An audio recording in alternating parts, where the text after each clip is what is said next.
Alright, is this email? Alright, perfect. Hey everyone, my name is Doctor13 and welcome back to Piggy. So usually in these videos I review some random Piggy gameplay or try to get a hidden link, but I already got a hidden link. And now unfortunately I can't get it anymore, so that sucks. So what I'm going to be doing today is pages to see yep. If you guys haven't pages yet, I'm sorry to but I'm not going to any page locations because I got all of so you wouldn't be able to see them. So today I'm going to be reading the book like I said. I was actually planning to after 15 minutes no one was coming. Yeah, so I decided to just do a recording. That saves the time. I think so. Alright, here we go.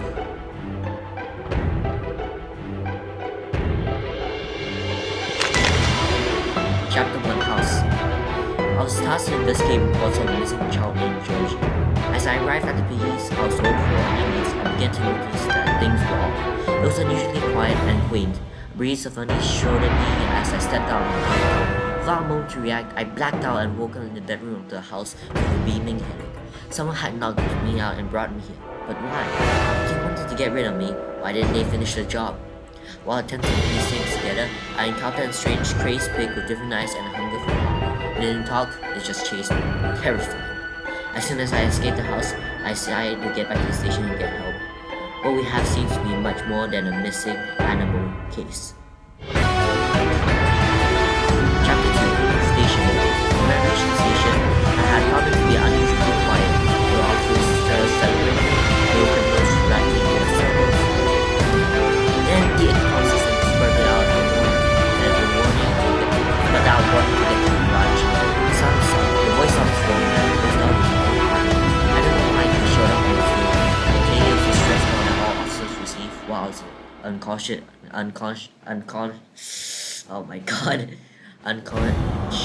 in the Piggy house. As I crept about to unlock the garage, I encountered yet another strange looking pig. It appeared to have black eyes and a violent attitude, just like the last one. What is with these animals? What happened to them? What made them like this? Once I opened the garage door, fueled the escape car and left the doggy, I felt the sense of dread overwhelmed. I got out, but did not feel safe. I needed to find out what was going on. Well, it turns out that the gas can I picked up was almost empty. Oopsie. Because we found ourselves running out pretty quick. To make matters even worse, we stopped in the middle of the city. A couple of infected, as Tommy calls them, surrounded our car. We rushed into a nearby building, the gallery, and I haven't been there since we started investigating what we found last month. It seemed to be a little rundown as well. We quickly sealed the building, only to soon realize that the infected empty as well. It's very strange to see the place, once so calm, become so chaotic. Doggy told me that he never liked the others. Doggy and I had been safe and sound in this forest for weeks now. We've been silently visiting some house and eating supplies from there. We spoke for days about what we were doing before, but Doggy said he would like to travel somewhere with the old monuments and ruins. I don't know what I do, couldn't get my mind off of the world state. One night I woke up to discover a broken and empty potion and a missing friend. I looked around and found Doggy. He was one of them. My gut sank and I felt weak. Where did this potion come from? Why did he drink it? Was he forced to? He had red eyes like the others. Someday I would get to the bottom of this. As I left the forest to no longer be faced with such a harsh blow to my heart, I came across the radio with a voice that instructed me to head to a school. Clinging on to anything that distracted my mind, I followed their instructions. Still recovering from the loss of Doggy, I felt out of touch with reality, like I was a blur just floating through time. However, I pressed on. The radio I found was in the forest, instructed me to help them out and find their friend trapped in school. Maybe I couldn't save my friend, I could help them save theirs. That's when I met Bunny, a sharpshooter bunny with an eye patch. She had barricaded herself in the school surveillance room after a failed supply run. She was very kind, not to mention that the enthusiasm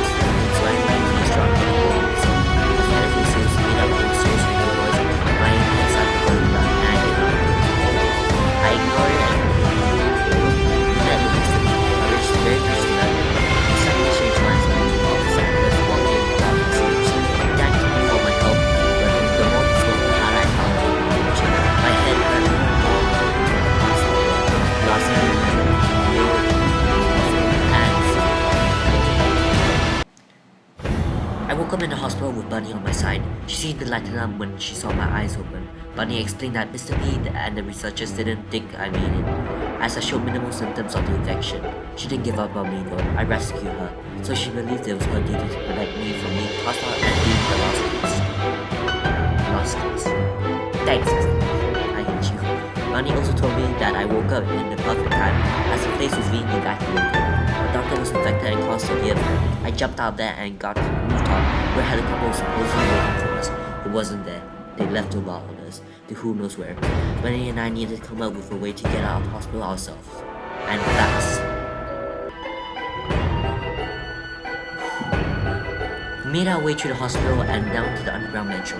Bunny and I spoke about Mr. P. I told her about my disbelief in her. In him. I could not understand why he would help me. Wait a minute.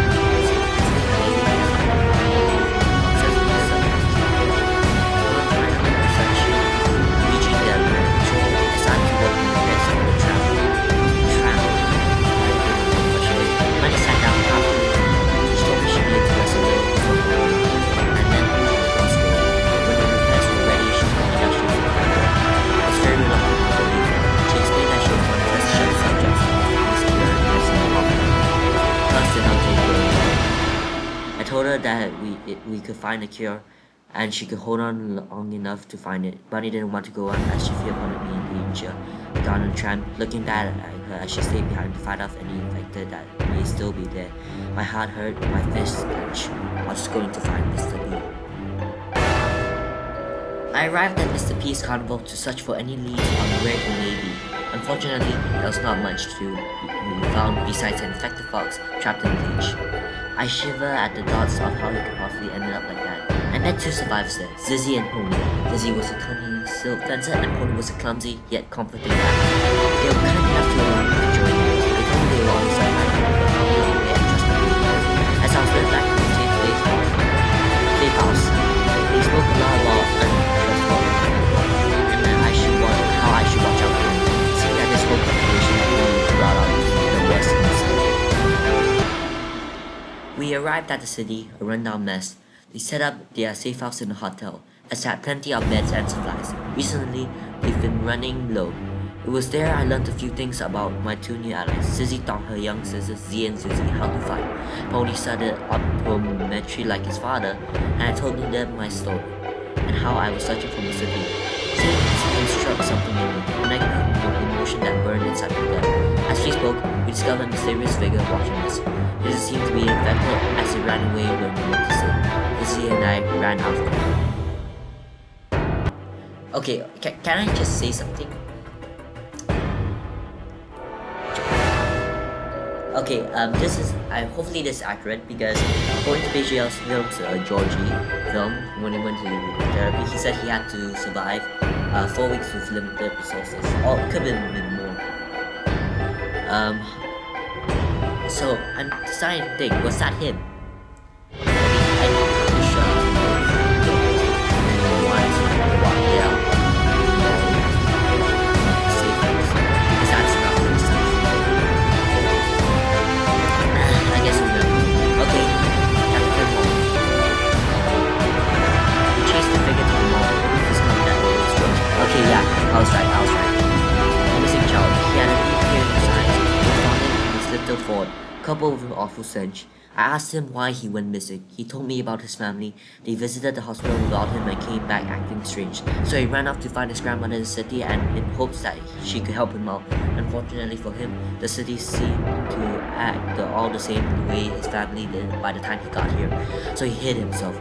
This poor cruel world his family. I could not imagine what that must feel like at his age. So he brought him back to the safe house with us. It was there I met the safe place with Zizzy's sisters, Mimi and Giraffe. Mimi was a smart engineer. She knew her way around technology quite well. Giraffe was a tough guy with a strong passion for nature and ecology. Did I pronounce it correctly? Comment if I didn't. He loved plants. The meeting was short-lived, however, as Mimi managed to find a working helicopter signal at nearby military outposts. Pony informed us of the news and we left Georgie in care of the others as Pony, Zizzy and I journeyed to the outpost.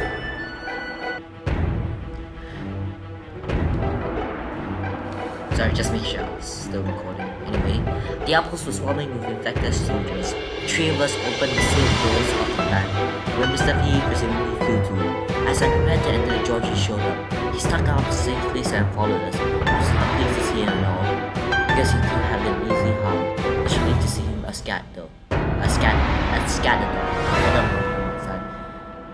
I can't say I was surprised after finding out how well he managed on his own. I wanted to see Mr. P, the one responsible for making his family act the way they did. I reluctantly agreed to bring him along as long as he remained close and out of any more trouble. Georgie and I entered the plant, leaving Zizi and Pony to fend off against soldiers and protect us from bees. It was there that we found Mr. P, speaking strangely. He seemed to hold a deep regret for his actions, and we could not seem to put it together. When we realized he was there, he believed that we could not be the ghost who had come upon him. Mr. P was completely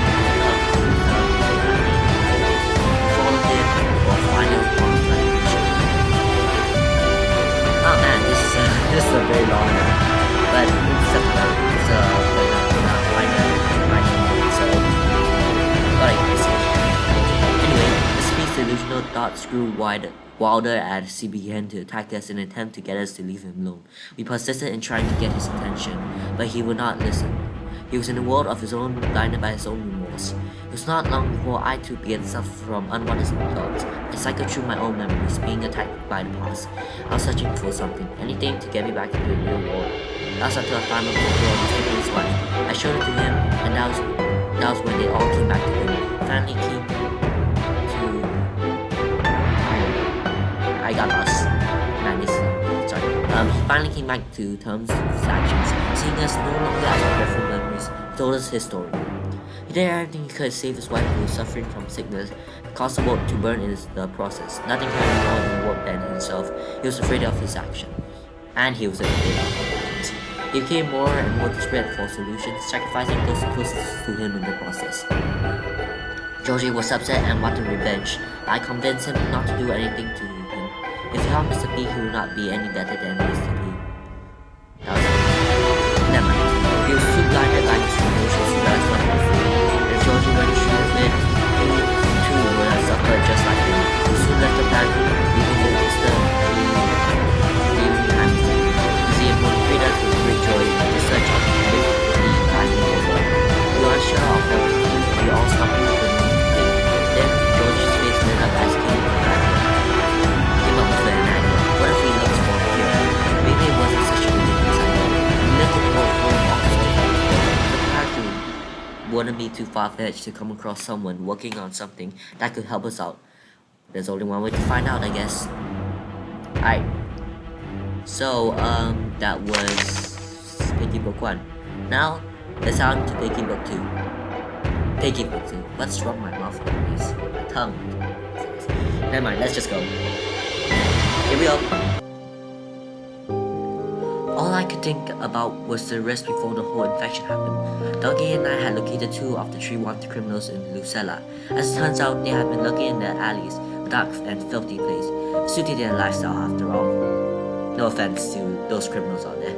After frankly searching for one criminal whilst being hunted by another, we finally reached her, Willow. She's been wanted for many years now. Seems that her criminal behavior was in her blood. As her parents enjoyed stealing apparently just as much as her, when we searched her room, Doggy made a few discoveries. He found a hatch with a small crawl space. This must have been where she and presumably any other criminals hid to avoid being found. What confuses me everyone is even more. Sorry, my mouse was over, so I read it as everyone. Sorry, is that there were 3 beds, but she was the only one living there. They hadn't been touched in a long time, shown by the dust. Just as I finished this case, another one opened. Who did these beds belong to? That's the question. Back to the prison times, at a safe place. Mimi had found and fixed up an old radio, which was fantastic news. It was missing batteries, so Zizi, Pony, and I all left to find some at the store. It was surprising to see that the store hadn't been looted completely when we arrived. I guess whoever tried didn't come out of it the same way they went in. That's major rip. Anyway, we managed to find the batteries and get out of there. Mimi was practically jumping with joy at the sight of us returning. A few minutes later, after Mimi had gotten it working, we heard a strange voice to meet us at the old oak just outside the city. Pony was very reluctant to go, as his previous experience with survivor groups had given him trust issues. Everyone else, myself included, wanted to check it out. Seeing any other survivors who comforted us by making us feel less lonely. Pony was right though. There was an ambush from a group he used to be in, the Silver Paw, led by Willow. She took Zizzy and left. We had to go after her. Oh, okay. I should probably get some water first. BRB, let me just pause my recording. So I'll be back in like a split second. Okay, now where was I? Yes. Pony and I followed closely behind as they took Zizzy to their base. We found it strange that she took her instead of us. Willow knew both Pony and me, but not her. Maybe it was to get information out of her. However, there was no chance that she'd get anything out of Zizzy. She's a fighter. We eventually reached a secluded oil refinery. Pony remarked that this settlement was not one he was familiar with. This group was potentially larger than what we'd seen of them. Pony and I infiltrated the building, narrowly escaping a tiger with desperation in his eyes. We find Zizzy in a damp room, fighting against a former officer. It was Portly, a senior. Despite his age, he was very capable of handling many hand-to-hand situations. Unfortunately, Zizzy was caught off guard and stretched by Polly. Yeah, so I was right, that was Polly. But hang on, let's just pause right here. I'm wondering, why in the extra skins that we've got, he's in there, by the way. Hey, hang on, I'll show you guys. So you, where is he? Here we go. So you see here that he has one blank eye, which is black, and one eye that's blue, right? That's glowing blue, right? But however, let's see here. Oh yeah, I remember in chapter 3, the refinery, Polly had way different color eyes, which was a little weird.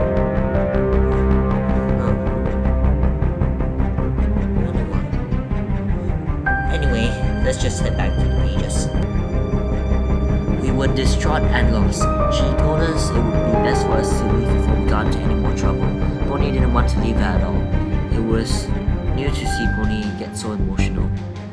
I was all too familiar with the loss of others. I've seen it happen so many times that by now, while hurt, I was ready for it. We said our goodbyes to Zizzy, and she left the cell to create a distraction for us to escape.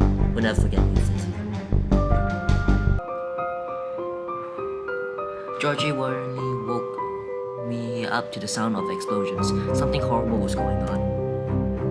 So we evacuated the safe place as soon as we possibly could. All without Z and Susie. Pony searched all over but couldn't find them anywhere. He felt personally responsible for them without Susie around, so he was giving himself a hard time for losing them. As we escaped the building, we were greeted by none other than Willow and Silver Paw. They had a rocket launcher too. If there was no better time to poop yourself, that would be the time. Minnie too, never mind. Willow was furious. She told us that because of our actions at the refinery, many of the people had to be relocated elsewhere. If you ask me, I believe she used Lizzie against us. Yes. Willow took her away because she knew we tried to rescue her. Then on our way back, she followed us, leading her to our home. It was all staged to get rid of us. The group took us away and locked us in a makeshift cell in the factory. I can't believe her played right into the filthy balls. After spending almost a whole day in this resting cell, we were found by Z and Suzy. They managed to sneak into the factory seal system, then break into our cell. We were relieved to know that they were okay. They were trained to how to handle themselves well. I'm glad they were. So it shouldn't have been such a shock. Still, seeing their faces gave us much morale. They needed one of us to help them get the cell key so we could get everyone out safely. The seal was too dangerous for all of us to go in. The moment I entered the sewers, I felt a cold breeze. It wasn't an ordinary breeze, as this one pierced right through me. Just when the whispers stopped, I heard voices, but couldn't make out what they were saying. Soon enough, I began to witness these orange eyes watching me. I felt that I was going insane, so I did my best to work with the Zebra sisters and get the key as soon as possible. We eventually got out a kid and a security key to open up the cells. When we left the COS, the whisper stopped, but I still felt uneasy and followed. Something didn't feel right. We were caught by Willow, who shot at Pony, dropping heroically dive to take the bullet from him. Will had gone too far and needed to be stopped. She's done too much. She's done far too much to us. And frustration got to the best of me. I told the others to leave and get Ralphie to safety, as I stayed behind to finally put an end to Willow. Pony joined my side. He too was tired of her and would not let her get away with anything else. Willow, almost teasingly, gave us a head start in our duel. She fired her weapon into the air, destroying the light bulbs and covering the scene in darkness. The whistle started to take over again. This time, he and not responsible were all I could make out. As Pony and I made our way around the factory, we came across many of Civil War members in danger. I still wonder how they got into those situations. I felt a cold presence when approaching them. Regardless, we saved them all while taking care of Willow. After knocking her out, Pony and I left the factory to regroup with our friends. Willow got up and followed us. Not ready to admit defeat, she aimed once again at us before noticing Dizzy's sisters. She looked puzzled and saddened to see them. The tiger walked by with Key on his side, throwing dagger to dissolve them. He had probably seen us help his friends in need and was tired of Willow. She broke down and apologized for her actions. I had never seen her so broken down before. The Silver Paw members that we rescued thanked us for saving them. Willow told us that she knows how we can save Dizzy. That revelation caught us off guard before we did not, because we did not expect Willow to help us, let alone know how to bring someone back. Pony, as usual, expressed reluctance. Yet she insisted. Willow was confusing to say at least, but what other choice did we have? If there was any hope for a cure, we had to take it. This was our chance to finally fight back against this horrible infection, tearing us all apart. The Silver Paw offered to take care of Giraffe as the rest of our group left on our journey. Okay, I'm good. We arrived at the port where Willow was hoping to find her group's tugboat. Unfortunately, it seemed that tiger had been invested. The lighthouse there could potentially help us find a nearby ship, so we got to work activating it. The town really showed the terrible effects of the infection on people. Doors locked, barricades created with chairs, tables, and whatever else they could find. We're going to find a way to end this, I'm sure of it. Things will go back to normal someday. Almost as soon as we lit the lighthouse, a nearby boat approached and docked at the port. Our group boarded the ship and met Captain Piggy. She was a cautious yet entertaining sailor.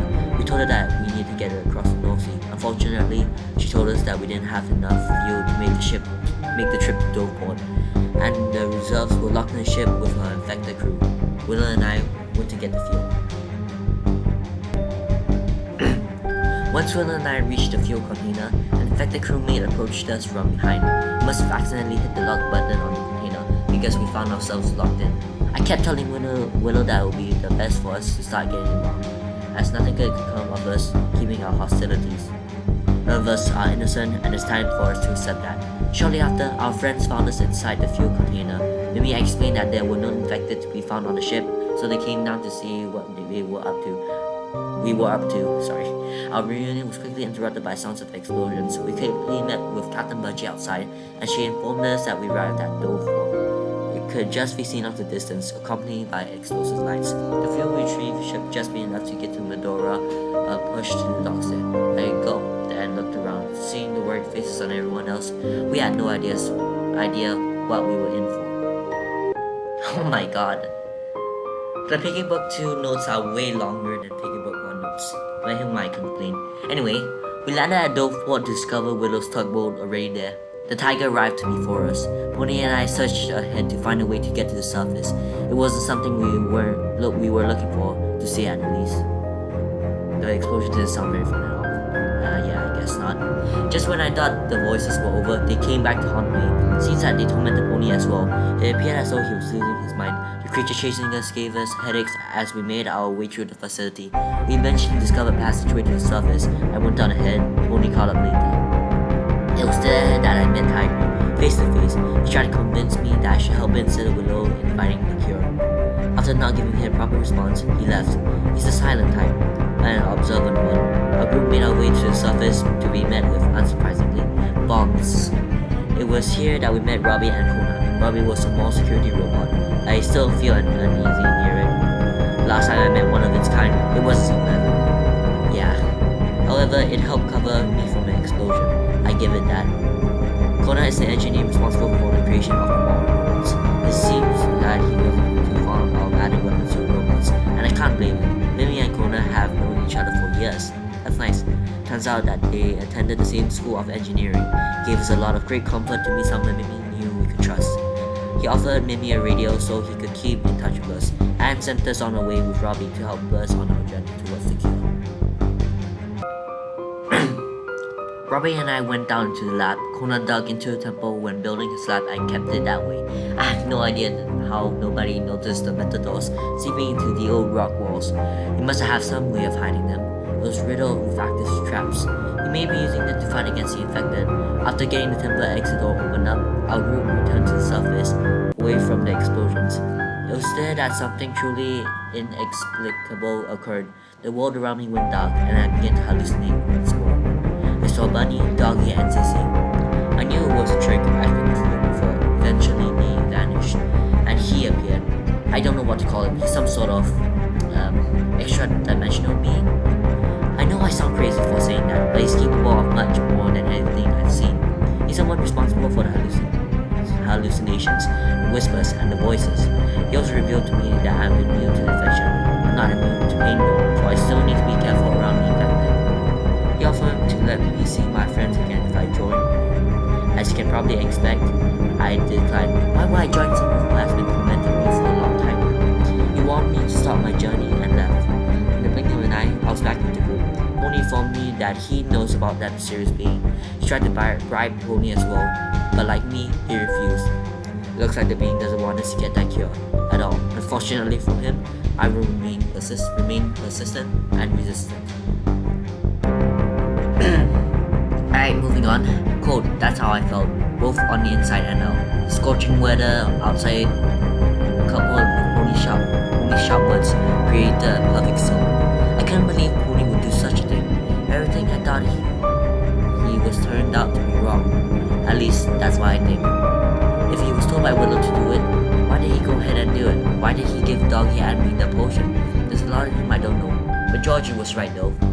If I kept my frustration for Pony's actions inside me, it would begin to burn and leave scars.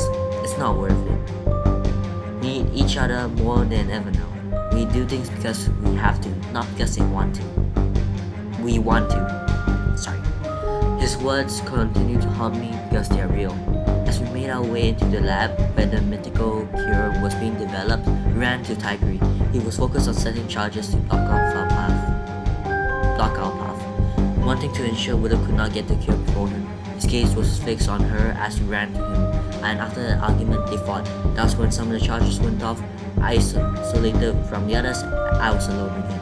Alone with my thoughts when I am most vulnerable. Yeah, that sucked. Okay, now this one is... Good God. Anyway, after all the pain, the suffering, and the loss of this journey, it came down to this. Oddly enough, it was right back to where it started for me, alone, cut off from the others. I've come a long way from Lucella, but it's king, so that's for sure though. In the end, it didn't matter how far I am. The past came crawling back to me, waiting for me in the halls of this haunted laboratory was none other than Penny. Perhaps it was my mind making this up. I did not have the heart to tell Georgie the heart-wrenching news of his sister's fate, assuming that was real. If I told him what I saw, he would probably not believe me either way. I don't blame him. I didn't believe my eyes when I encountered her either. It's better for both of us if it was just a mind trick. When I got to the cure, Willow and Tiger were ready to fight him. I wish I could have done more to keep them from fighting, but they were too far gone. Tensions were too great, and ultimately helped Willow out. She got us here after all. Without her, we wouldn't have even known a cure existed, let alone found it. When I got back to the surface, there rested Pony by a tree. I've never seen someone as broken as he was at that very moment. He turned out that he was infected and had been ever since we arrived at Dorford. For him to keep something like that from the rest of us was like taking a punch to the gut. My stomach sank. I felt nothing but the deepest sorrow to lose someone who has come so far with me. I forgave him for what he did to Doggy. He made a sacrifice for the greater good and deserved at least my forgiveness for him. Suddenly, out the snowy mist came Willow, handing the cure to Pony. Although she did not want to give it to him, she felt like she had to. There's hope for her to become a good animal. We met the rest of the group shortly after. We drew our feet alongside them once again. The silver ball helped them get across the sea to meet up with us. I guess our trust was put in the right place. While we were relieved to reunite, the cure was used. Willow used to cover up stories saying it was destroyed, despite us giving it to Pony. We were back where we started. There still may be hope for another cure out there. But for now, the cycle continues. Oh my god. Okay, when you guys see this took about like half an hour to reach through the entire thing. But in reality, it took like 3 hours because I had to take several breaks to rest my throat. So, that was the pages, books 1 and 2. I really hope you guys enjoyed that. As usual, please like and subscribe, comment down below of which chapter page was your favorite. And I guess I'll see you guys next time in a few weeks. Anyway, this is Auto 13 signing out. Bye!